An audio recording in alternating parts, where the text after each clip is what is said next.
नमस्कार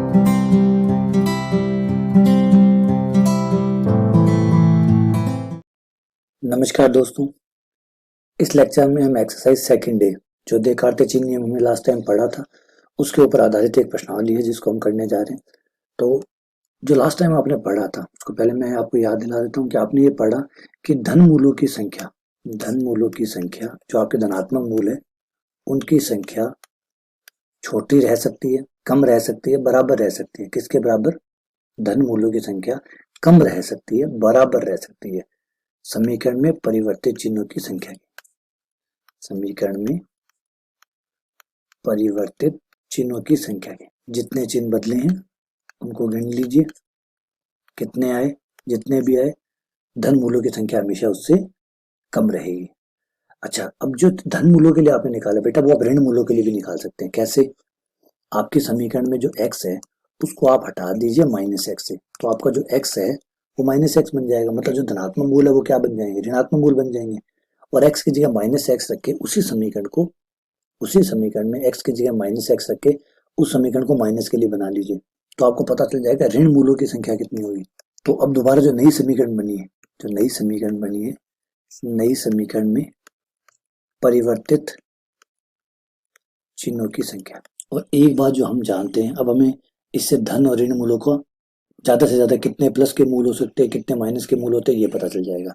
ये पता चलने के बाद एक चीज और हमें पता लग जाएगी, यहाँ पे एक और कमाल की चीज पता चल जाएगी। हम जानते हैं कि सारे मूल जो होते हैं, समस्त मूल धनात्मक हो, ऋणात्मक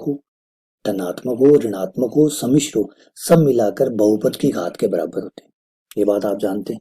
धन मूलों की संख्या जो प्लस के मूल है उनकी संख्या प्लस ऋण मूलों की संख्या जो ऋणात्मक मूल है उनकी संख्या,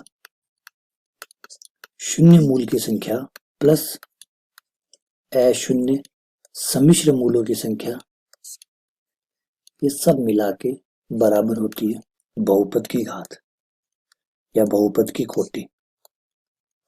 बहुपद की जितनी बड़ी घात होती है, बहुपद जितनी घात का होता है वो कोटि कहलाती है, ऑर्डर कहलाता है। Order of the polynomial, polynomial का ऑर्डर या कोटि। बहुपद अगर 4 घात का है तो 4 घात उसकी कोटि होगी, 4 उसकी कोटि होगी, ऑर्डर 4 होगा। ठीक है ना? तो ये सब मिला के, अच्छा शून्य मूल तो बेटा आप शुरू में पता कर लेना, शून्य मूल है नहीं है। x बराबर 0 रख के देखना, अगर x बराबर 0 संतुष्ट कर जाता है तो इसका मतलब इसके अंदर पास शून्य मूल है, शून्य मूल इसके पास है। वरना शून्य मूल नहीं है तो शून्य मूल वाला जो पार्ट है वो हटा ही देना, क्योंकि जितना समीकरण जो हमें दिए जाते हैं उनमें शून्य मूल नहीं होता। तो सिर्फ धनात्मक होता है, ऋणात्मक होता है और सम्मिश्र मूल होता है, सब मिला के बहुपद की कोटि के बराबर होते हैं। अब धनात्मक मूल ज्यादा से ज्यादा कितने होंगे ये आपको यहाँ से पता लग जाएगा, ऋणात्मक मूल कितने होंगे ये आपको पता चल जाएगा। तो अब सोचिए बात को, एक बात समझिए बेटा, एक चीज यहाँ पे मैं आपको समझाने की कोशिश करूंगा, ध्यान से सुनिएगा मेरी बात को। अगर x प्लस वाई, बेटा ध्यान से सुनिएगा मेरी बात को, x प्लस वाई बराबर 5 हो तो y कितना हो जाएगा बेटा? y बराबर हो जाएगा 5 माइनस एक्स। अब यहाँ एक कमाल की बात सुनिए, जैसे जैसे मैं x का मान बढ़ाऊंगा, x का मान 1 रखा, 2 रखा, 3 रखा, x के मान में मैं अगर वृद्धि करता हूँ, बढ़ाता हूँ, तो y के मान में क्या फर्क पड़ेगा? तो आपको ये सर कम होगा, कमी आएगी। सही है बात? x के मान को मैं जैसे जैसे बढ़ाऊंगा y का मान कम होता जाएगा। तो बस ये अब यहाँ पे भी याद रखिएगा, तीनों का जोड़, क्योंकि शून्य मूल तो होते ही नहीं इसलिए इसको एक बार रिजेक्ट कर सकते हैं हम। धन मूलों की संख्या, ऋण मूलों की संख्या, सम्मिश्र मूलों की संख्या, तीनों मिलाकर बहुपद की कोटि के बराबर है। तो अगर इन दोनों के नंबर में बढ़ाता हूँ, ये अगर नंबर बढ़ाता हूँ, क्यों? क्योंकि जो भी आंसर आएगा वो मुझे क्या बताएगा? वो तो मुझे ये बताएगा ना कि जो धन मूल है वो इससे कम होंगे। तो अब सपोज कीजिए ये 3 आया, तो धन मूलों की संख्या मैं 0 ले सकता हूँ, 1 ले सकता हूँ, 2 ले सकता हूँ, 3 लूंगा।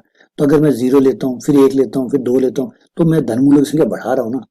तो मैं धन मूल्यों की संख्या बढ़ा रहा हूँ तो ओवरऑल सम्मिश्र मूल्यों की संख्या क्या होगी? कम होगी।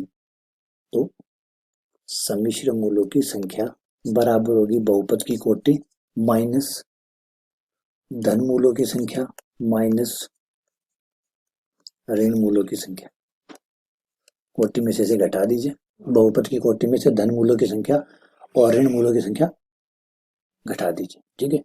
तो हमें पता चल जाएगा कि सम्मिश्र मूल्यों की संख्या कम से कम कितनी होगी। सम्मिश्र मूल्यों की संख्या कितनी होगी, कम से कम कितनी होगी, क्योंकि ये जितने बढ़ते जाएंगे ये कम होते जाएंगे, ये कम होते जाएंगे ये बढ़ते जाएंगे, ठीक है ना। लेकिन याद रखिएगा सम्मिश्र मूल जो होते हैं वो जोड़े से आते हैं, इस नियम को मत भूल जाइएगा। सम्मिश्र मूल हमेशा जोड़े से आते हैं। सम्मिश्र मूल 2 आते हैं, 4 आते हैं, 6 आते हैं, 0 आते हैं, 8 आते हैं, 7 नहीं आते, 5 नहीं आते, 3 नहीं आते। इस नियम को आप याद रखिए, ठीक है। अब सब कुछ आपके सामने है, क्वेश्चन करते हैं। चलिए आगे बढ़ते हैं, क्वेश्चन शुरू करते हैं। पहला क्वेश्चन तो है, इस समीकरण को देखिए और बताइए कि इसके मूल कैसे होंगे। क्वेश्चन नंबर 1, एक्स की power 4 a x cube minus b x minus c बराबर 0, ठीक है। एक बात तो कन्फर्म है कि कुल मूलों की संख्या 4 है, चाहे वो धन हो चाहे वो ऋण हो, कुल मूलों की संख्या इसके अंदर जो टोटल आंसर आएंगे वो 4 आएंगे, ना कम ना ज्यादा, क्योंकि ये हमारी परमेय कहती है, ठीक है। सही है ये बात। चलिए इस बात पे यहाँ पे स्टक हो जाते हैं। जीरोस का कोई मूल नहीं है, एक्स का मान अगर 0 रखते हैं तो समीकरण संतुष्ट नहीं होती है। शून्य इसका मूल नहीं है, शून्य समीकरण का मूल नहीं है। अब अगर शून्य नहीं है तो बेटा क्या संभावना बनी? संभावना यही बनी केवल कि या तो धन मूल है, मतलब धनात्मक मूल है, या ऋणात्मक मूल है, या फिर सम्मिश्र मूल है। 0 मूल तो नहीं है, ठीक है। सम्मिश्र मूलों के बारे में हम जानते हैं कि ये 4 पावर का है। 4 पावर का है तो जो सम्मिश्र मूल है वो या तो 0 हो सकते हैं, या 2 होंगे, या फिर 4 होंगे, ठीक। पहले चिन्ह परिवर्तन को देख लीजिए। चिन्ह परिवर्तन ये प्लस है, ये माइनस है। एक बार चिन्ह परिवर्तन हो गया, फिर ये नहीं हुआ, दोनों माइनस है, कोई परिवर्तन नहीं हुआ। ये दोनों माइनस है, कोई परिवर्तन नहीं हुआ। तो चिन्ह परिवर्तन कितनी बार हुआ? 1 हुआ। तो धनात्मक मूलों की संख्या कितनी हुई? ज्यादा से ज्यादा 1। धनात्मक मूलों की संख्या ज्यादा से ज्यादा 1 है। 0 हो सकता है, 1 हो सकता है। आइए ऋणात्मक पता करते हैं। x के स्थान पे माइनस एक्स रखिएगा, x के स्थान पर माइनस एक्स, और फिर दोबारा चेक कीजिए। माइनस एक्स की power 4 minus a minus x की cube b minus x minus c. 4 power minus को हटा देगी, 3 माइनस माइनस प्लस हो जाएगा, माइनस माइनस प्लस। अब यहाँ पे भी चिन्ह परिवर्तन को देखिए कितनी बार चिन्ह परिवर्तन हुआ है। तो काउंटिंग करें तो बेटा कोई चिन्ह परिवर्तन नहीं हुआ, यहाँ भी कोई परिवर्तन नहीं हुआ, यहाँ एक परिवर्तन हुआ है। एक परिवर्तन हुआ है, इसका मतलब है कि ऋणात्मक मूलों की संख्या या तो 1 होगी या 1 से कम होगी। ऋणात्मक या ऋण मूलों की संख्या, ऋण मूलों की संख्या 1 से कम या 1 के बराबर होगी। याद रखिए टोटल 4 होने, टोटल 4 होने। तो संभावनाएं बनाते हैं, क्या क्या बनती है? प्लस माइनस और इमेजनरी, क्या क्या हो सकता है, ठीक है।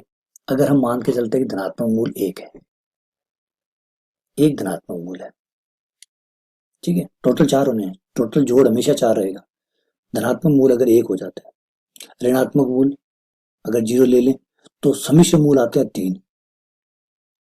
देखो माइनस के जो मूल है उसकी संख्या हम ज्यादा से ज्यादा 1 ले सकते हैं, 0 ले सकते हैं, 1 ले सकते हैं, याद रखिएगा। जो प्लस के मूल है उसके लिए आपके पास 2 संभावनाएं हैं। यहाँ मैं आपको समझा देता हूँ कि जो प्लस का मूल है उसके लिए आपके पास 2 संभावनाएं हैं, या तो आप 0 ले सकते हैं या 1 ले सकते हैं। माइनस के मूल के लिए भी 2 संभावनाएं, 0 ले सकते हैं, 1 ले सकते हैं। इमेजनरी मूल के लिए आपके पास 3 संभावनाएं, 0 ले सकते हैं, 2 ले सकते हैं और 4 ले सकते हैं। बस इन्हीं के आधार पर आपको काम करना है, क्योंकि इमेजनरी मूल 3 नहीं होते, इमेजनरी मूल 5 नहीं होते, इमेजनरी मूल 1 नहीं होते, ये 0 होते हैं या 2 होते हैं या 4 होते हैं, जोड़े में होते हैं। तो ये 1 ले लिया आपने धनात्मक मूल, ऋणात्मक मूल 0 ले लिया, तो इमेजनरी मूल कितना होगा? 3 होगा। 3 करना पड़ेगा क्योंकि टोटल जोड़ तो 4 रहता है। सभी मूलों का जोड़ मिला के बहुपद की घात के बराबर होता है, 4 होना चाहिए। ये संभावना गलत, ऐसा नहीं हो सकता। तो ये तो आप पूरी कैंसिल कर दीजिए। अच्छा फिर दूसरी संभावना क्या हो सकती है? ये 0 ले लें, ये 1 ले लें, तो ये 3 होगा। नहीं, गलत, ये भी संभावना नहीं हो सकती। तो फिर क्या हो सकता है? ये हो सकती है क्या? 1 1, इसको 1 दे दें, इसको 1 दे दें और इसको 2 दे दें, बिल्कुल हो सकती है, बिल्कुल हो सकती है। एक प्लस का हो जाए, एक माइनस का हो जाए और 2 इमेजनरी हो जाए। अच्छा क्या एक संभावना और भी है? ये 0 हो जाए, ये 0 हो जाए और ये 4 हो जाए, ये भी बिल्कुल है। समझिए ये 2 संभावनाएं खुली हुई है। तो बेटा ये संभावनाएं होगी कि एक वास्तविक, एक धनात्मक, 2 काल्पनिक, या फिर दोनों के दोनों 0 और 4 काल्पनिक की दो संभावना इसमें हो सकती है। तो उम्मीद करता हूँ कि ये चीजें आपको समझ में आ गई होगी, कैसे हम पता करते हैं, कैसे हम बता सकते हैं कि कितने कितने मूल कौन कौन से। एग्जैक्टली आप नंबर नहीं बता सकते बेटा, एग्जैक्टली की तरफ मत जाइएगा, एग्जैक्टली नंबर नहीं बता सकते आप। देखार्ते चीन नियम पूरा पूरा एग्जैक्ट नंबर नहीं बताता है, ये आपको एक लमसम आइडिया देता है कि इतने इतने ऐसे ऐसे हो सकते हैं, ऐसे ऐसे हो सकते हैं। ठीक है, चलिए आगे बढ़ते हैं, क्वेश्चन नंबर 2 पे आते हैं। क्वेश्चन नंबर 2 पे, क्वेश्चन नंबर 2 कहता है 2x⁴ plus 3x² minus x² और -1 बराबर 0। तो देखिए 4 मूल हो रहे हैं, टोटल मूलों की संख्या 4, कुल मूलों की संख्या 4, जिनमें से चिन्ह कितनी बार बदल रहा है? यहाँ तो कोई चिन्ह नहीं बदल रहा, कोई चिन्ह में बदलाव नहीं है। यहाँ एक बदलाव है, यहाँ कोई बदलाव नहीं है, तो एक बार चिन्ह बदला। तो धन मूलों की संख्या 1 से कम या 1 के बराबर, 1 से कम या 1 के बराबर। इसका मतलब धन मूल या तो 0 हो सकते हैं या 1 हो सकते हैं। चिन्ह बदल के x की जगह -x रखिए और दोबारा से इस प्रक्रिया को दोहराइए। x के स्थान पर -x रखने पर 2 -x⁴ प्लस 3 -x² -x -1। ये क्यूब, ये क्यूब है, सॉरी बेटा ये क्यूब है, यहाँ माइनस हट जाएगा, 2x⁴ या माइनस आगे आ जाएगा, 3x³ ये -x² और ये माइनस का 1। तो चिन्ह कितनी बार बदला? चिन्ह एक बार बदला बस, और कोई चिन्ह बदलाव नहीं हुआ। इसका मतलब ऋणात्मक मूलों की संख्या ज्यादा से ज्यादा 1 होगी, ऋणात्मक मूलों की संख्या। तो बेटा इसमें भी वही संभावना आ रही है जो पिछले क्वेश्चन में आई थी, क्योंकि शून्य इसका कोई मूल है नहीं। अगर आप x का मान 0 रखें तो शून्य इसका कोई मूल है ही नहीं, तो या तो धनात्मक होगा या ऋणात्मक होगा या फिर इमेजनरी होगा। तो प्लस माइनस और इमेजनरी, और इमेजनरी को तो हम अच्छी तरीके से जानते हैं कि इमेजनरी या तो 0 होगा या 2 होगा या फिर 4 होगा। लेकिन हमारे प्लस के जो मूल है उनकी संभावनाएं सिर्फ 2 ही है, 0 या 1। माइनस की भी 2 ही है, 0 या 1। तो इस वजह से अगर हम इसे 1 करते हैं, इसे 0 लेते हैं तो ये 3 होगा, जो कि हो नहीं सकता। तो बस वही दो संभावनाएं बचती है कि ये दोनों 0 हो जाए, ये 4 हो जाए, ये 1 1 करके ये 2 हो जाए। बस ये दो संभावनाएं इसके लिए बचती है। ऐसे ही आप क्वेश्चन नंबर 3 में देखेंगे, क्वेश्चन नंबर 3 में बिल्कुल ऐसा ही है, बस वो एक ही चिन्ह परिवर्तन हो रहा है। x⁴ plus 15x² plus 7x -11 बराबर 0। अब आप देख सकते हैं इसमें एक चिन्ह बदल रहा है, सिर्फ एक चिन्ह बदल रहा है यहाँ से यहाँ के बीच में, बाकी ना तो यहाँ चिन्ह बदल रहा है ना यहाँ चिन्ह बदल रहा है, कोई चिन्ह नहीं बदल रहा, कोई नहीं बदल रहा, एक बदल रहा है। तो धन मूलों की संख्या 1 से कम होगी, यानी 0 या 1। ऋण मूलों की जब माइनस रखेंगे तो यहाँ कुछ नहीं बदलेगा, यहाँ कुछ नहीं बदलेगा, यहाँ बदलेगा। तो एक चिन्ह बदलेगा 15 और 7 के बीच में, ये प्लस और ये माइनस। तो ऋण मूलों की संख्या भी 1, ज्यादा से ज्यादा 1। तो वही संभावना क्या क्या बनेगी, 0 0 4, प्लस का मूल 0 माइनस का मूल 0 और इमेजनरी 4, या फिर प्लस का मूल 1 माइनस का मूल 1 इमेजनरी। सवाल number 4, x⁵ plus x³ minus 2x² plus x -2 बराबर 0। यहाँ 5 मूल टोटल होंगे, कुल मूलों की संख्या 5, कुल मूलों की संख्या 5। चिन्ह नहीं बदल रहा है, नहीं बदल रहा है, एक बार बदला, एक बार और बदला, तो 2 बार बदला। तो धन मूलों की संख्या, धन मूलों की संख्या छोटी या बराबर होगी 2 से। यानी इस बार आपके पास 3 संभावनाएं, 0 1 और 2, 0 1 और 2। ऋण मूलों की संख्या है, माइनस का चिन्ह रख दीजिए, x की जगह -x रखने पर -x⁵ -x³ -2x² -x -2 बराबर 0। तो यहाँ बेटा एक भी चिन्ह नहीं बदला है, 1 2 3 4 5, पांचों में आप देख लीजिए चिन्ह का कोई बदलाव नहीं है, minus minus minus minus minus minus minus minus. तो धन मूलों की संख्या है एग्जैक्टली 0, ऋण मूलों की संख्या है 0, क्योंकि 0 से छोटा तो हो ही नहीं सकता, क्योंकि जो संख्या है वो या तो 0 होती है या 1 होती है या 2 होती है। तो वो कह रहा है 0 से छोटा या 0 के बराबर, तो 0 के बराबर ही होगा, 0 से छोटा तो क्या होगा। माइनस के तो हो नहीं सकते। ऋण मूलों की संख्या छोटा है बराबर होगा 0 के, तो 0 से बराबर अब ये तो नहीं कह सकते ना, जैसे आदमियों की संख्या क्या कह सकते हैं कि हमारे पास माइनस के 2 आदमी हैं, माइनस के 5 आदमी, कोई भी नंबर अगर ये हमारे जो दैनिक जीवन की चीजें हैं, हमारे पास कितने स्मार्टफोन हैं, 2 हैं, नहीं है तो 0 है, या घर में 5 है या 7 है, कोई कह सकता है कि मेरे पास माइनस के 2 स्मार्टफोन है? ये माइनस में नंबर नहीं होते। जब चीजों को आप गिनते हैं तो गिनती का नियम यही होता है, 0 से कुछ नहीं है तो 0, कुछ है तो फिर 1 2 3 4, तो इसलिए ऋण मूल या ऋण मूल नहीं है तो 0, वरना अगर है तो 1 है 2 है 3 है जितने बस, तो 0 से छोटा होने का क्या मतलब बनता है, सवाल ही नहीं उठता, 0 ही होगा। तो सीधी सीधी बात है कि ऋण मूलों की संख्या 0 है, इस बार कोई ऋण मूल नहीं है, तो ऋण मूलों वाली संभावना है तो खत्म। तो प्लस माइनस और इमेजनरी क्या क्या संभावनाएं बनी वो सारी डाल दीजिए।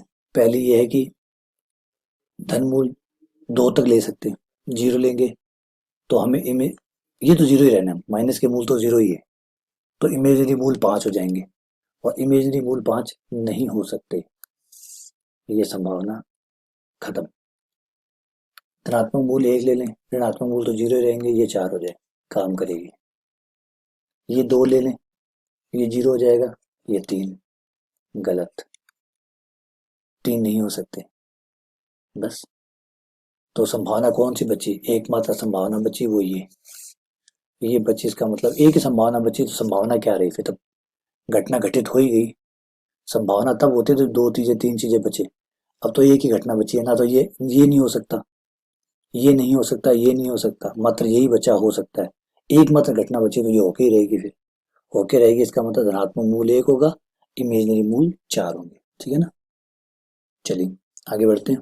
क्वेश्चन नंबर 5, एक्स की पावर 6 माइनस एक्स की पावर 5 माइनस 10x प्लस 7 बराबर 0।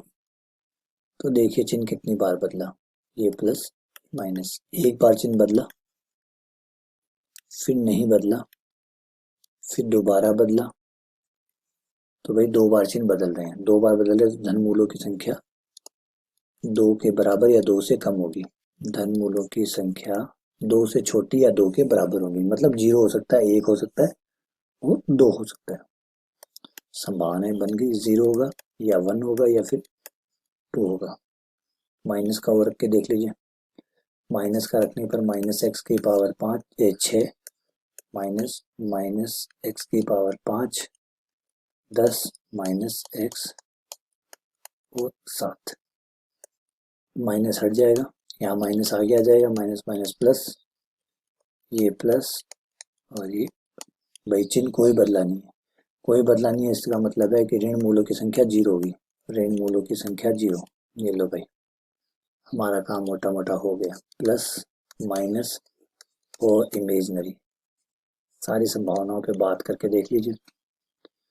प्लस का मूल 0 ले लिया, इमेजनरी मूल तो माइनस का मूल तो 0 ही आएगा, टोटल 6 मूल है तो 6 के 6 इमेजनरी हो जाए, बिल्कुल हो सकता है साहब, संभावना है।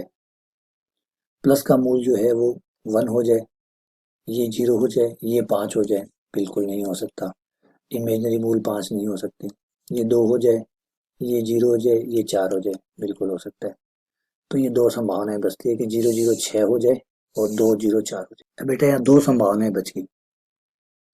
अब अगर थोड़ा सा आप पीछे वाले नियमों का इस्तेमाल करें तो मैं इसमें से एक संभावना को और कैंसिल आउट कर सकता हूँ, एक संभावना को मैं और काट सकता हूँ, अगर आप थोड़ा सा मेरा साथ दें तो मैं आपकी जो संभावना है एक संभावना और कट कर सकता हूँ।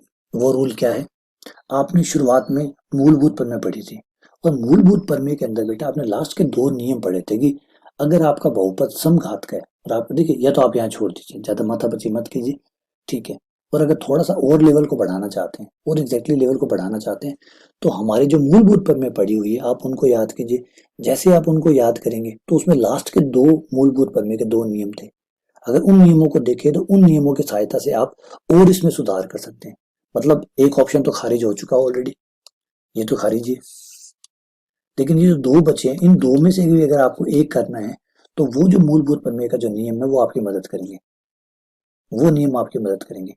अच्छा नियम क्या थे मैं आपको एक बार याद दिला देता हूँ, फिर उसके बाद हम आगे बढ़ते हैं। तो बेटा ये 2 नियम थे, मूलभूत प्रमेय थे, नंबर 6 और नंबर 7, ये जो नंबर 6 है, इसका आप अगर इस्तेमाल करें तो थोड़ी सी मदद आपकी और हो सकती है छांटने में। जो आपके दो दो ऑप्शन बचे हैं, तो हो सकता है देखिए आपकी मदद करे, गारंटी नहीं ले रहा हूँ कि आपकी मदद कर देंगे, लेकिन हो सकता है कुछ क्वेश्चनों में ये आपकी मदद कर दें। ये नियम में कहता है कि अगर समघात के समीकरण है और लास्ट लास्ट का जो चिन्ह है, अंतिम पद का जो चिन्ह है वो ऋणात्मक है, तो फिर एक मूल धनात्मक होगा और एक मूल ऋणात्मक होगा। तो ये कहाँ काम करेगी, आइए इसको दिखाता हूँ मैं आपको। आपका जो पहला पहला क्वेश्चन था, क्वेश्चन नंबर 1 में आ जाइए। क्वेश्चन नंबर 1 में हमारे पास दो संभावनाएं थी, आगे थी 11004। अब इस समीकरण में आप लास्ट लास्ट वाला चिन्ह देखिए, लास्ट लास्ट वाला जो चिन्ह है उसको देखिए, उसका चिन्ह है माइनस का। माइनस का चिन्ह है, इसका मतलब नंबर 6 काम कर रही है। नंबर 6 कहती है कि अगर समघात का समीकरण है, जो कि ये है, समघात का समीकरण है, लास्ट लास्ट वाले पद का चिन्ह माइनस का है, तो फिर इस समीकरण का एक धनात्मक और एक ऋणात्मक होगा। और हमने कहा था कि ये दोनों ऑप्शन सही है, देकार्ते चिन्ह नियम से तो दोनों सही है, लेकिन देकार्ते चिन्ह नियम में हमने एक फिल्टर और लगा दिया, परमे नंबर 6 का। परमे नंबर 6 कहती है अगर समघात का है, लास्ट का जो पद है उसका चिन्ह माइनस का है, तो फिर एक धनात्मक मूल होगा, एक ऋणात्मक होगा। तो इसका मतलब ये बात नहीं हो सकती। तो ये बात किस वजह से खारिज होगी, मूलभूत प्रमेय 6 के कारण। मूलभूत प्रमेय 6 ने इसे रिजेक्ट कर दिया, है ना। आप ऐसे समझिए कि लिखित परीक्षा हुई और जो सिलेक्शन का जो प्रक्रिया थी वो दो चरणों में पूरी होने वाली थी, लिखित परीक्षा और इंटरव्यू में। तो ये दोनों लिखित परीक्षा पास कर गए, इंटरव्यू में गए ये बाहर हो गया, हो सकता है ऐसा। तो सेम ऐसे यहाँ पे दो फिल्टर लगाए हैं। पहला फिल्टर था देकार्ते चिन्ह नियम का, देकार्ते चिन्ह नियम ने छांट के इतना कर दिया। देकार्ते चिन्ह एग्जैक्ट नहीं बताता, मैं आपको बार बार बता चुका हूँ, देकार्ते चिन्ह नियम एग्जैक्ट नहीं बताता, वो संभावनाएं बताता है। फिर उन संभावनाओं में से हमें छांटना होता है, तो कई बार छांट पाते हैं, कई बार नहीं छांट पाते। देखिए यहाँ पे हम छांट पा रहे हैं, क्यों, क्योंकि यहाँ पे मूलभूत प्रमेय नंबर 6 का इस्तेमाल किया, करते ही हमारा एक ऑप्शन रिजेक्ट हो गया, तो ये ऑप्शन बच गया।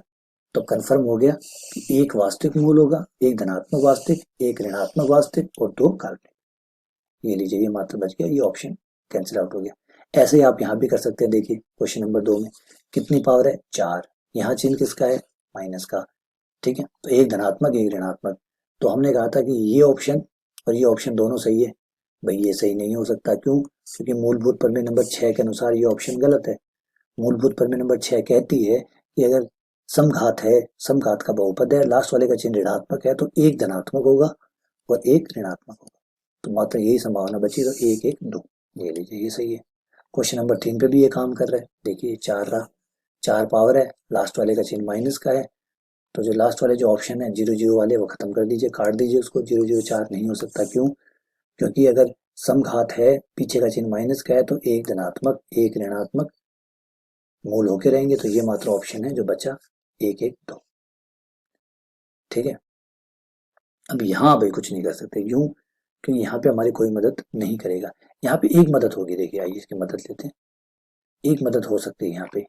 यहाँ पे जो 7 नंबर की प्रमेय है वो कहती है अगर विषम कोटि का है, अगर विषम कोटि का बहुपद है, तो उसका एक मूल वास्तविक होगा, एक मूल तो पक्का ही वास्तविक होगा, एक मूल वास्तविक होगा।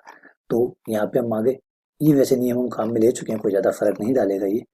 5 पावर का था, 5 पावर का था तो हमने इसमें समझ लिया। और जो 5 पावर का था उसमें भी एक बात और कही गई है, देखिए ये क्या, वो जो एक मूल होगा उसका चिन्ह भी क्या होगा, समीकरण का जो अंतिम पद है उसके विपरीत होगा। जो समीकरण का अंतिम पद है उसके विपरीत होगा। तो समीकरण का अंतिम पद का चिन्ह क्या है, इसमें माइनस का है, इसमें माइनस का है। तो जो एक धनात्मक मूल होगा, एक धनात्मक कम से कम एक होगा, कम से कम एक धनात्मक मूल होगा, उसके आगे चिन्ह किसका होगा, प्लस का होगा, क्योंकि जो लास्ट का चिन्ह है उसके विपरीत आता है, तो वो प्लस का होगा।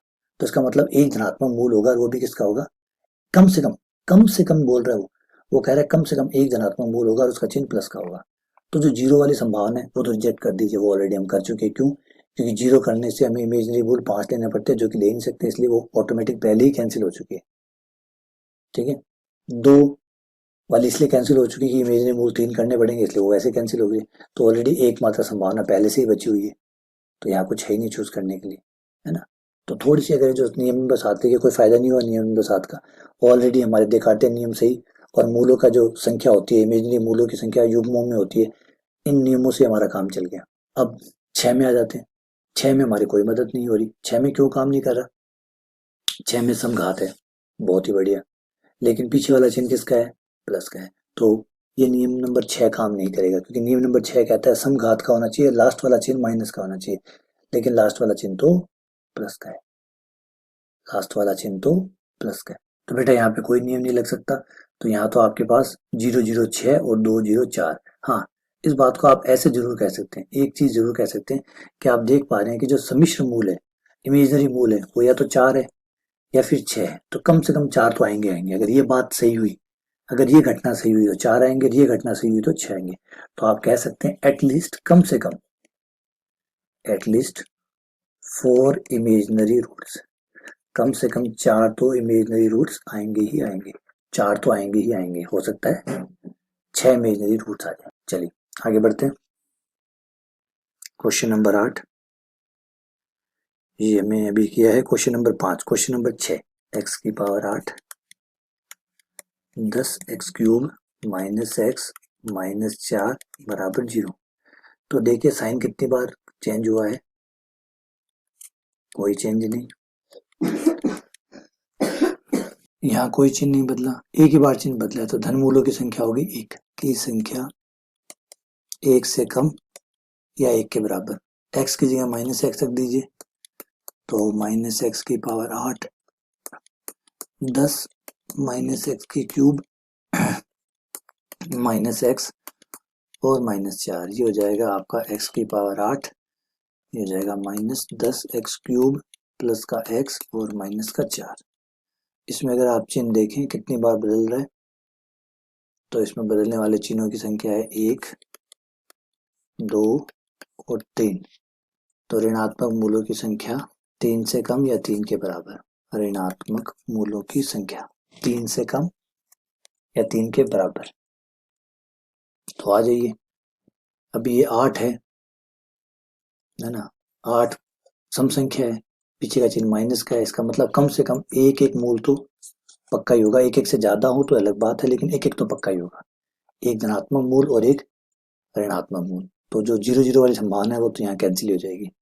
तो पहले सारी संभावनाएं बना देते हैं, प्लस माइनस और इमेजनरी मूल, काल्पनिक मूल। तो भाई में ये पाया गया कि अगर 0 0 8 लेते हैं, एक संभावना हो सकती है 0 0 8 हो जाए, एक हो सकती है ये 1 हो जाए, ये भाई, क्योंकि इसके पास दो संभावना है 0 या 1, इसके पास 3 संभावनाएं हैं, 3 है या 4 है इसके पास 4 संभावनाएं हैं भाई। 0 हो सकता है, 1 हो सकता है, 2 हो सकता है, 3 हो सकता है। और इसके पास है 0 हो सकता है, 2 हो सकता है, 4 हो सकता है, 6 हो सकता है, 8 हो सकता है। ठीक है ना, संभावनाएं बहुत सारी बनेंगी, कुछ को तो हमें कैंसिल करना पड़ेगा। ये 1 हो जाए, ये 1 हो जाए भाई, और ये, ठीक है ना, इसको अगर 1 ले लें, इसको 0 ले लें, ठीक है, और इसको फिर कितना लेना होगा, 7 लेना होगा।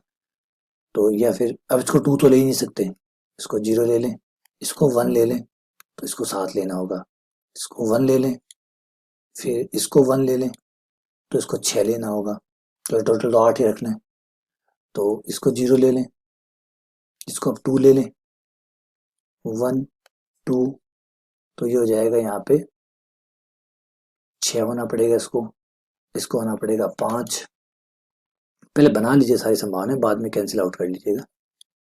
0 1, इस बार 3 3 कर देते हैं, 3 3 करते ही यहाँ पे होने पड़ेंगे 5, यहाँ होने पड़ेंगे 3 और 1 4, होने पड़ेंगे 4। तो देखिए सारी बन गई, 0 1 2 3, ये सारे बना लिए। इसके प्लस वाले के 0 1 0 1 के अलावा कुछ हो नहीं सकता। फिर इनके हिसाब से अपने आप टोटल जोड़ के हिसाब से देख लीजिए, रिजेक्ट कर देते हैं। देखिए इनमें जो विषम आ रहे हैं उनको तो रिजेक्ट कर ही दीजिए। इमेजनरी में जो काल्पनिक काल्पनिक जो मूल है वो अगर विषम संख्या में आ रहे हैं तो कट कर दीजिए, ये ऑप्शन कैंसिल। 7 आ रहे हैं, 7 कैंसिल, ठीक है, 5 कैंसिल, 5 कैंसिल, जैसे कैंसिल हो गए। अब इनमें जो बच गए उसमें भी हमने कहा था कि सम संख्या पावर जो है वो सम संख्या में है, पीछे का चिन्ह माइनस का है, इसका मतलब एक एक तो पक्का आएगा, एक एक पक्का आएगा, इसका मतलब 0 0 तो चांसेस ही नहीं बनते, 0 0 का तो कोई चांस ही नहीं बनता, 0 वाला तो कट कर दीजिए, जो 0 का ऑप्शन है वो कट कर दीजिए, 0 वाले कट हो गए। एटलीस्ट 1 1 तो पक्के होंगे, ठीक है। तो हमारे पास बचे ये दो ऑप्शन, 1 3 4, 1 1 6। या तो ये बैठता है 1 1 6 या 1 3 4, इनमें से कोई ना कोई एक सत्य होगा। तो हम नहीं बता सकते कौन सा सत्य है, 4 या 6 में से कोई होगा।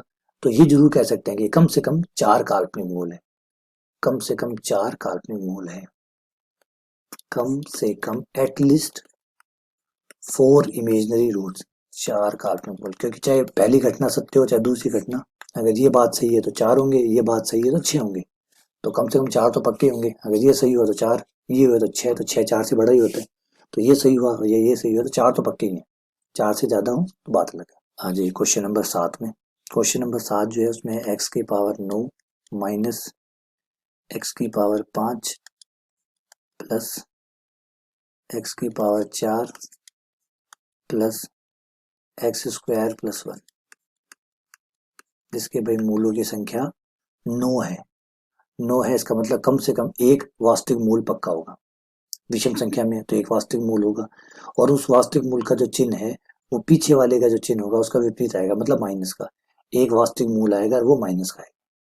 कम से कम पक्का, पक्का गारंटी एक वास्तविक मूल होगा और वो माइनस का होगा। एक तो होगा ही होगा, 2 हो 3 हो 4 हो उसके बारे में नहीं कह रही, एक की गारंटी ले रही कि एक तो पक्का ही है।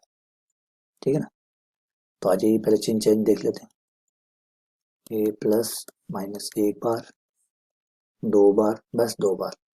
तो धन मूलों की संख्या 2 से कम या 2 के बराबर, धन मूलों की संख्या 2 से छोटी या 2 के बराबर। ऋण मूलों की संख्या के लिए पहले माइनस रख के पता करिए। माइनस रखने पर माइनस एक्स की पावर 9 माइनस माइनस एक्स की पावर 5 माइनस एक्स की पावर 4 प्लस माइनस एक्स का प्लस 1। तो ये आपका हो गया माइनस एक्स की power 9 minus minus plus x की पावर 5 प्लस एक्स की पावर 4, माइनस हट गया, स्क्वायर है यहाँ में माइनस हट गया, प्लस 1। सिर्फ एक ही बार चिन्ह बदला है। तो ऋण मूलों की संख्या 1 के बराबर, ऋण मूलों की संख्या 1 के बराबर, 1 के बराबर या 1 से कम। भाई जीरो तो नहीं हो सकती, जीरो इसलिए नहीं हो सकती कि हमारा जो मूलभूत प्रमेय उसका जो 7वां कथन है उसके हिसाब से एक ऋण मूल तो पक्का होगा, एक ऋण मूल तो पक्का होगा। क्यों? क्योंकि वो कहती है अगर पावर विषम है, पावर विषम है तो एक वास्तविक मूल होता है। अवास्तविक में धनात्मक भी होते हैं, ऋणात्मक भी होते हैं और जीरो भी होते हैं। जीरो हो नहीं सकता क्योंकि जीरो रखने पर समीकरण संतुष्ट नहीं हो रही है, तो जीरो नहीं है। और मैंने पहले ही आपको समझा चुका है कि जीरो होता ही नहीं है, लगभग लगभग क्वेश्चन में जीरो मूल होता ही नहीं है। तो धन या ऋण में से बचा, और अब पीछे का चिन्ह प्लस का है, पीछे का चिन्ह प्लस का है, तो वो देखा था कि पीछे का चिन्ह जो भी होगा उसका विपरीत चिन्ह का धन मूल होगा, तो माइनस का धन मूल होगा। तो एक मूल पक्का होगा, माइनस का होगा। वास्तविक मूल एक पक्का होगा, वो माइनस का होगा। तो ये कह रहा है कि एक से छोटा, एक से छोटा इसका मतलब 0 और 1, लेकिन 0 नहीं हो सकता क्योंकि 7वें नियम के अनुसार एक तो पक्का ही होगा और माइनस का होगा, तो एक माइनस का पक्का हो गया। ठीक है, ये तो बुक ही कर लीजिए आप। तो संभावनाएं बनाए, प्लस माइनस और इमेजनरी। यहाँ पे प्लस वाले में कितनी संभावनाएं हैं? प्लस वाले में 3 संभावनाएं हैं, 0 1 2, 0 1 2। माइनस वाले में 2 संभावनाएं हैं, 0 1। इमेजनरी के अंदर फिर बच जाती है 0 2 4 6 और 8, क्योंकि टोटल 9 की समीकरण है। लेकिन यहाँ हम रिजेक्ट कर सकते हैं एक 0 वाला, क्योंकि काल जो माइनस का मूल है वो एक तो पक्का होगा। तो ये चलिए एक थोड़ी बहुत संभावनाएं कम तो होगी। ये 0 ले लिया, ये 1 ले लिया, ये 1 लेते ही टोटल 9 है तो यहाँ 8 होने पड़ेंगे। ठीक है, इसके बाद यहाँ 1 ले लिया, यहाँ 1 ले लिया, 2 हो गए, 2 हो गए तो यहाँ 7 होंगे। यहाँ 2 ले लिया, यहाँ 1 ले लिया, तो यहाँ ऑप्शन बचता है 2 और 1 3, 3 तो यहाँ 6। ठीक है, ये संभावनाएं बची। इसमें से आप ये संभावना खारिज कर सकते हैं कि इमेजिनरी रूट जो है वो विषम संख्या में हो, ये नहीं हो सकता, तो ये खारिज। ये खारिज तो बचा कौन सा? ये वाला ऑप्शन आपके पास बच गया, या तो ये सही है या ये सही है। तो एटलीस्ट 6 काल्पनिक मूल, तो एटलीस्ट 6 इमेजिनरी रूट्स। ठीक है ना। चलिए आगे बढ़ते हैं क्वेश्चन नंबर 8 पे, लास्ट क्वेश्चन है। क्वेश्चन नंबर 8 कहता है x की पावर 10, चलिए 10 घात का है, तो यहाँ पे 10 घात देखते ही समघात वाला जो रूल नंबर 6 है वो लगा लीजिए। 10 पावर है पीछे का चिन्ह माइनस का है तो परिमेय बैठ गई, क्योंकि परिमेय यही कहती है समघात का होना चाहिए, पीछे का चिन्ह माइनस का होना चाहिए। तो इसका मतलब एक प्लस का मूल और एक माइनस का मूल पक्का होगा। एक एक तो पक्के होंगे, एक एक से ज्यादा हो सकते हैं, लेकिन जीरो जीरो तो नहीं होंगे, पक्के हैं कि एक एक तो होंगे, एक एक तो पक्के ही होंगे। अब चिन्ह बदलने पे आ जाइए, प्लस माइनस एक बार चिन्ह बदला, फिर एक बार और बदला, फिर एक बार और बदला, 3 बार बदला, तो धन मूलों की संख्या 3 से कम या 3 के बराबर। धन मूलों की संख्या लेस देन इक्वल्स टू 3। अब ऋण मूलों की निकाल लीजिए, माइनस एक्स रखने पर माइनस एक्स की पावर 10, एक्स की पावर 10। अब इसमें देखिए चिन्ह कितनी बार बदला, एक बार, एक बार और, यहाँ नहीं बदला, यहाँ बदला, तो 3 बार बदला, तो ऋण मूलों की संख्या 3 होगी। आ जाइए संभावनाओं पे, प्लस माइनस इमेजनरी। अब प्लस के लिए बेटा 3 संभावनाएं हैं, 0 1 और 3, 4 है, 0 1 2 3। इसके लिए भी 4 है, 0 1 2 और 3। और इसके लिए है इमेजनरी है, इसलिए 0 हो सकता है, 2 हो सकता है, 4 हो सकता है, 6 हो सकता है, 8 हो सकता है, और भाई कुछ है क्या, 10 पावर तक जा रहा है तो 10 हो सकता है। लेकिन कुछ संभावना तो हम कट कर देते हैं, 0 नहीं हो सकता, 0 नहीं हो सकता, क्योंकि हमने हमारा जो नियम नंबर 6 है उसके हिसाब से भी देखा है कि 10 पावर है, पीछे का चिन्ह माइनस का है, तो इसका मतलब एक एक मूल तो प्लस का, एक मूल माइनस का तो पक्का ही होना है, और भी हो सकते हैं, एक एक तो पक्का है, तो 0 0 तो नहीं हो सकते, फिर वो खत्म। तो अब यहाँ पे थोड़ी संभावना ज़्यादा बनने वाली है, इसलिए ध्यान दीजिएगा। इसे 1 ले लेते हैं, इसे 1 ले लेते हैं, इसे 1, इसे 2, इसे 1, इसे 3। इसके हिसाब से यहाँ जोड़ फिक्स कर लीजिए, 10 है तो ये होगा 8, 3 तो ये होगा 7, ये होगा 6, हो गया। अब इसको 2 कर दीजिए, इसको 2, तो इसको 1 2 2 2 3, जोड़ फिक्स कर लीजिए, 3 है तो यहाँ आएगा 7, 4 है तो यहाँ आएगा 6, यहाँ आएगा 5। फिर अगली संभावना हो सकती है 3 3 3, तो 3 के साथ 1 2 3, तो यहाँ हो गया 3 और 1 4, 4 का हो गया 6, 3 2 5, 3 3 6, 6 का 4। अब मैं आपको समझा देता हूँ मैं संभावनाएं कैसे ले रहा हूँ। मैं ऐसे कर रहा हूँ कि इसको 1 ले लिया, एक बार इसको 1 ले लिया, फिर इसको 1 ले लिया, इसको 2 ले लिया और इसको 3 ले लिया, फिर 2 को शुरू किया, 2 के साथ वही संभावनाएं शुरू की, 2 प्लस का 2 ले लिया, माइनस का 1, माइनस का 2, माइनस का 3, फिर प्लस के 3 ले लिए, माइनस का 1, माइनस का 2, माइनस का 3। तो इस तरीके से सारी संभावनाएं बन जाए, ताकि सारी बन गए।